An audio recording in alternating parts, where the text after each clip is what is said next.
You know, when you've got a little baby, you realize that there's going to be struggle, right?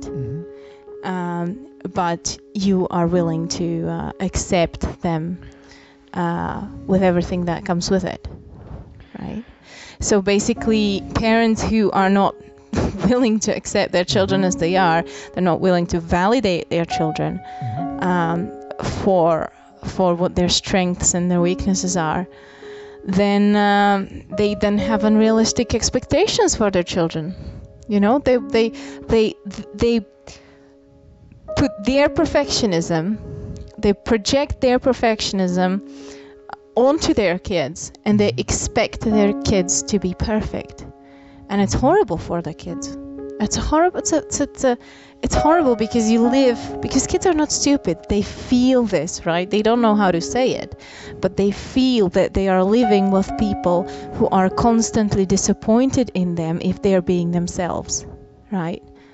The kids feel, I have to be this way for my mother to be happy with me. If I'm going to be myself, she's going to be disappointed and she's not going to love me or whatever. You know, you don't... As a parent, of course, you know, if you told that to the parents, they would be like, oh, but no, that's not true. I'm going to love the child, whatever happens, right? So, yeah, if you have your expectations, you have high expectations on the kids, and then the kids feel the pressure and they feel that that the love is conditioned. They feel like my parents' love is conditioned. I have to perform. I have to be this way for my parents to accept me, for my parents to love me. And that's a horrible place to be in for the first 18 years of your life. Well, trying to live up to your parents' expectations. Yeah. Yes. And you never will, because you're just yourself. You can't be perfect. Right? And if you actually realize that this is not what I want to be myself, I want to be this. It's like that little bunny in that movie, in that Hop movie, right? Who wanted to drum, and his father wanted him to be the Easter Bunny. So if you realize that, you know, I don't want to be the Easter Bunny, I actually just want to drum, but I know that my parents will never accept that, then that must be a tough point to be in, because you know that it's just...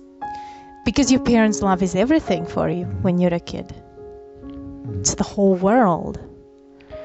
So I don't even want to imagine, you know, what it must be like to grow up in a place where you feel that if I just relax and if I'm just myself or do what I want, I'm not going to be accepted. Well, when you're young, trying to keep your parents happy is like trying to please the gods. Yeah, exactly. It is. It is, because they are the gods, because they provide for you. You're everything. They're the ultimate boss, right? It's true. So you're completely dependent on them. So you have to please them, right? Because they can take away anything they decide to. And they do sometimes. Yeah. So. Yeah, exactly.